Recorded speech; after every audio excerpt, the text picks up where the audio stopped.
So instead of using log to solve exponential equations that do not have the same base, you can also use the natural log button. So LN, the symbol for natural log. You will get the same answer either way. So previous questions and examples and videos that you've watched, you could have written LN, and although individually LN is a different number, your final answer would be the same. I usually only use LN when I'm solving questions that have the number E in it. So usually LN is used when solving equations that have an E. And here's why. The relationship, if you take the natural log of the value E, and you can put that in your calculator to check that, you're going to get, in fact, I'll show you that as well. If you go natural log and then I put in the E button, I get 1. So the natural log of E is always 1. And here's why. Here's what would support this. If I was to solve for natural logs algebraically, so let ln E equal y, I need to put it in logarithmic form. I like to visualize my base number, so I'm going to write ln as log base, E. It's an E there. E equals y. Putting this in exponential form, I get E to the y equals E.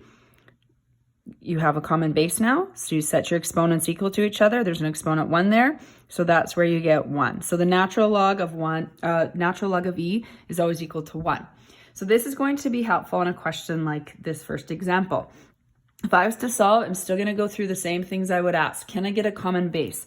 I cannot get a common base between E and 35. The only common base with E would be another E. So I'm going to log both sides. But because of the natural log, I'm going to use the ln, not log. So we're going to log this, and is equal to natural log 35. Then you still want to apply the log theorems. I know you see ln here, but E is actually to this exponent. So you have to move this out front first, and then have a natural log of E. Now we're going to evaluate what's the natural log of E. We know this is 1, so this is going to become, I don't necessarily need to cross it out, but I just want to show how that's going to be replaced with the 1 now.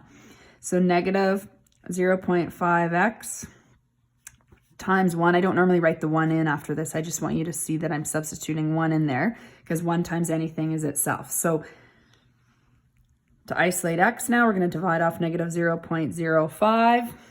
So x is going to equal ln 35 divided by negative 0.05 is equal to, and you're going to use your calculator, you're going to use now the natural log button. So use the ln button, so you can see on the corner of my screen there, 35. You can even hit equals to make sure you evaluate that, divided by negative 0.05. Oh, I forgot the negative sign. Gotta try that one more time. So ln, it would have just been the negative of that answer, but I want to show you to type it in properly, so you would have put negative in. So negative 71.10696, etc. Negative 71.10696, ... Again, I want to emphasize when showing work that you need to make sure that you take this exponent, apply the power law before changing that to 1. Sometimes this step is skipped, and all of a sudden this just becomes down here, but without showing the power law, it's not clear. If you just take this and change it to 1 now, that would be incorrect, because it's not the ln of just E, and you would have a 1 to this exponent. So please make sure in your work you're showing this step correctly.